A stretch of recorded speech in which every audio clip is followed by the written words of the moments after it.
A divisa com Minas ainda tá longe? Não, tá pertinho. 5 minutinhos você chega lá.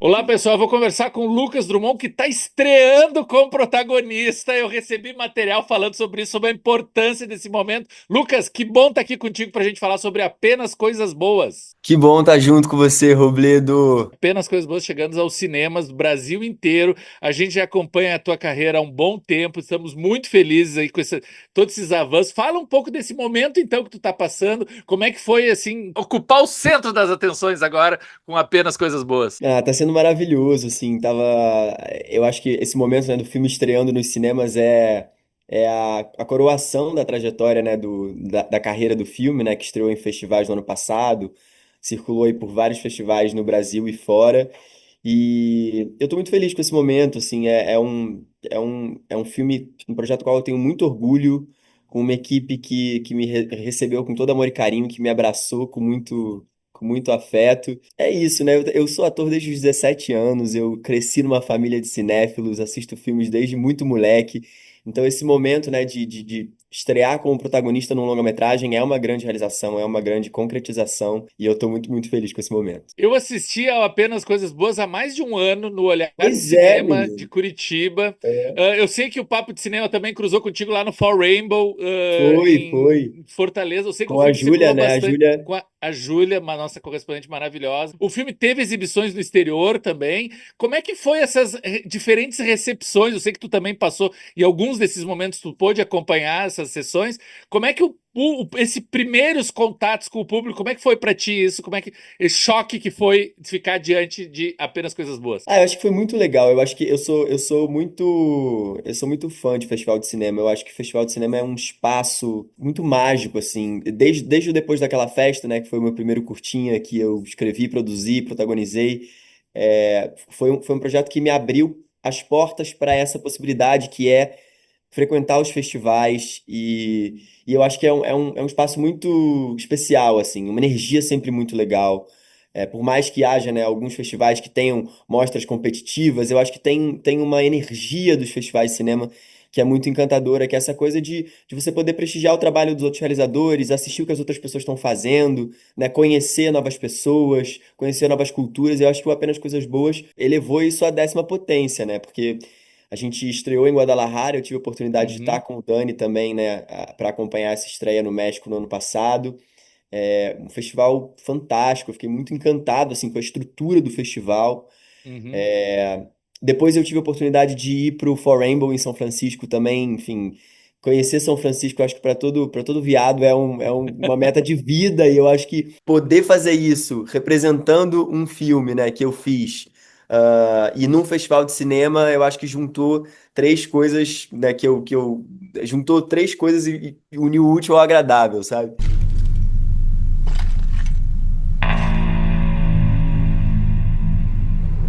E qual foi a última vez que o senhor viu seu companheiro? Há 3 dias. Bom, o Dani, que o Lucas mencionou agora, é o Dani Nolasco, né, diretor do filme, e é um grande parceiro. Sei que você já tem outros projetos aí encaminhados, né? Pois é, a gente fez, eu fiz além do Apenas Coisas Boas, né? Eu fiz o Pequenas Tragédias, que foi o último longa-metragem dele, que a gente rodou ano passado. O filme está em fase de finalização, estamos aí na expectativa de onde que o filme vai estrear. E foi uma parceria muito feliz, assim. Eu já admirava muito o trabalho do Dani, eu sou muito fã do Vento Seco. Eu acho que o Dani tem uma linguagem muito, muito particular, uma autoralidade que me interessa muito, um apreço estético, né? Os filmes dele são sempre muito bonitos visualmente, é uma coisa que sempre me chamou muito a atenção. E nós fomos muito felizes na parceria do Apenas Coisas Boas, né? Eu acho que o Uhum. Dani ele é muito direto, muito objetivo, ele sabe muito bem o que ele quer, mas para além disso, ele sabe traduzir muito bem isso pros atores, né, pro elenco. Sim. Então, além do processo riquíssimo que foi o Apenas Coisas Boas, né, eu tive a oportunidade de ir para Goiás, de viver um processo de imersão lá, né, a gente teve um processo de preparação bastante, bastante longo, dividido entre sala de ensaio e imersão, de fato, na roça, né, para Aham. aprender todas as coisas que o Antônio precisava aprender para poder fazer o filme. E eu acho que a gente foi muito feliz nessa parceria, assim. Acho que a gente se entende muito bem, a gente construiu uma relação de amizade. Por acaso somos vizinhos. O Dani Ah, mora na rua paralela à minha rua, então também quando a gente voltou do Apenas Coisas Boas, a gente pôde cultivar essa relação lá no se Rio de Janeiro. fosse, se fosse em Porto Alegre, eu diria que vocês tinham se chamado, combinado um chimas ali na praça, mas não foi o caso, né? Boto Vocês fé, foram não, a tomar. gente vai muito ao cinema, né? A gente come, sai pra comer um hambúrguer, uma pizza. Eles parecem tão felizes naquela foto, Edu. O Lucas mencionou o Antônio é o personagem dele em Apenas Coisas Boas. Lucas, quem é o Antônio? Quem é esse cara? Porque quem tá te conhecendo agora, né? Quem tá conhecendo o Lucas a partir do Apenas Coisas Boas, tá vendo que o Lucas é essa pessoa solar, alegre, sorridente, e o Antônio é o oposto disso. É um cara mais Pois é. fechado, é um cara mais sisudo. Fala quem é o Antônio pra nós e como é que tu abriu espaço em ti pro Antônio aparecer. Bom, o Antônio é esse vaqueiro, esse cowboy solitário que mora no interior de Goiás, numa fazenda.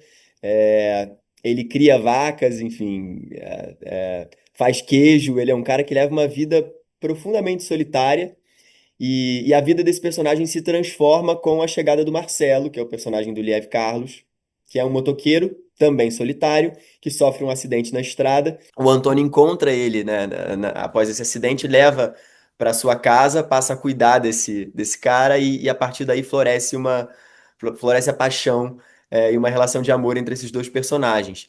De fato você trouxe um ponto muito importante sobre, né, a personalidade do Antônio. Ele é um cara muito para dentro, ele é um cara muito introspectivo, é um cara que pensa para falar, né? É um cara que fala pouco, que é totalmente o oposto de mim, na verdade. Então, justamente o processo, né, de construção desse personagem foi encontrar a verdade desse personagem nos silêncios, né? É um filme de muitos silêncios e é um filme em que as relações se constroem muito mais através dos olhares dos personagens, do Exato. toque, né, dos tempos, do que no que é dito propriamente, E, pelos dois personagens. E Lucas, não sem motivo, né? Ele não é assim ao acaso, né? O filme fundamenta bem a construção psicológica desse personagem, a gente entende como ele chegou a ter essa visão de mundo, digamos. Mas ao mesmo tempo que ele é um cara muito solitário, como tu pontua, no filme ele passa muito tempo acompanhado, principalmente por causa do Liev, né? O Marcelo, né? Sim, sim, Esse sim. personagem que entra na vida dele. Fala um pouco dessa parceria de vocês dois, principalmente porque quem for assistir o filme, a gente percebe que deve ter tido muita confiança, muita entrega de um pro outro nesse filme, vocês Com jogarem cenas certeza, muito íntimas e tal. Como é que com foi certeza. criar essa relação entre vocês? Eu volto um pouco para responder essa sua pergunta, volto um pouco ao processo, né, de preparação que a gente teve, que foi um processo Uhum. bastante rico e bastante longo, né? A gente teve uma semana de preparação na sala de ensaio em Goiânia, né? Um processo guiado pelo Daniel Nolasco e pelo Alan Jacinto Santana, que foi o nosso preparador de elenco, que além de um ótimo preparador de elenco, é um super ator, fez o Vento Seco Sim, também. tava no Vento Seco, filme anterior, né, do Daniel. E aí, nessa primeira semana de sala de ensaio, a gente teve a oportunidade de discutir muito o roteiro, discutir essas relações, construir essas relações entre esses personagens, né? Não só o Liev e eu, mas também a relação do Antônio com o Norval, com o pai, que é feito pelo Norval Berbari, com o Samuel, que é feito pelo Guilherme Tell. E aí, a partir disso, a gente foi depois para Campo Alegre de Goiás, que foi a cidade onde a gente filmou a primeira parte do filme, para começar esse processo de imersão e aí aprender mais sobre a lida da roça. E o Liev ficou junto comigo também nesses dias de imersão. Ah, certo. Então a gente teve a oportunidade de conviver bastante um com o outro, por ser um filme também em viagem, né? Essa convivência ela se intensifica muito, porque quando a gente está fazendo um filme que a gente só vai pro set, filma e volta para casa, você acaba convivendo menos com a equipe, né? Convivendo menos com o elenco. Já um filme em viagem, você fortalece muito esses laços, fortalece muito essas Uhum. relações. E o Sim, Liev foi um grande parceiro, assim, a gente construiu legal. uma relação de muita confiança, né, como você falou. E a cena, que é a cena talvez de mais intimidade dos dois personagens, ela foi rodada por último. Foi a última cena que a gente filmou. Então eu acho que o Dani foi muito sábio também nessa escolha, Sim, porque quando a gente chegou nessa cena, que talvez seja a cena mais delicada dos dois, principalmente do ponto de vista, né, dos atores, né, da atuação, a gente já tinha passado por toda a trajetória desses dois personagens, a todo o gente já arco tinha deles. vivido muita coisa juntos, então já existia ali uma relação de amizade, de proximidade, que eu acho que se reflete na tela. Seu Marcelo ficava com ciúmes do Eduardo. Você tá vindo pra onde?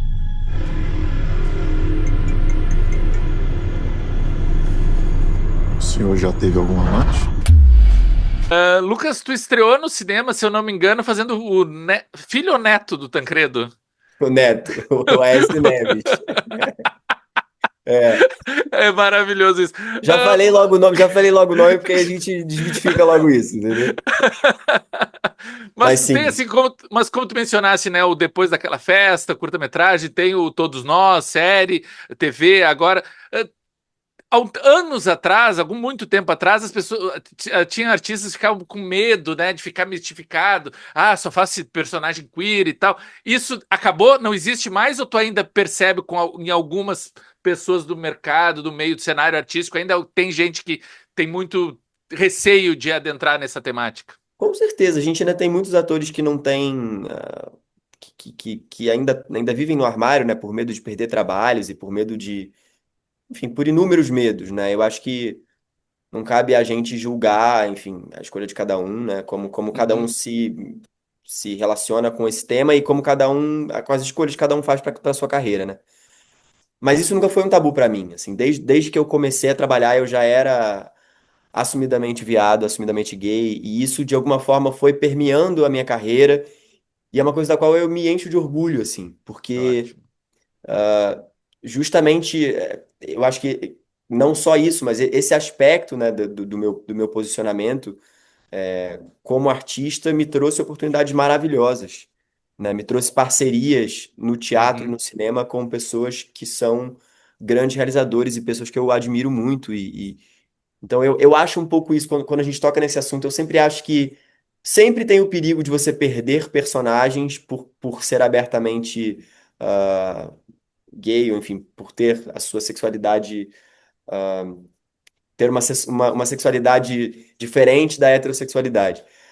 Mas ao mesmo tempo eu acredito que, por outro lado, te traz coisas, oportunidades e projetos fantásticos que talvez você não fosse considerado se você não tivesse, se você não fosse abertamente gay. O que foi?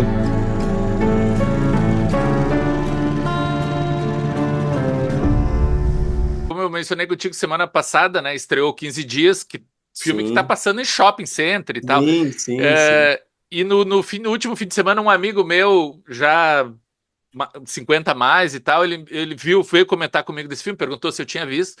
E eu disse: ai, mas é adolescente, já eu queria ver algo sobre nós. Eu disse: não, então espera, semana que vem tem apenas coisas boas. Mas Exato. outro filme gay brasileiro, numa das semanas. Eu disse: por que eu tô falando isso?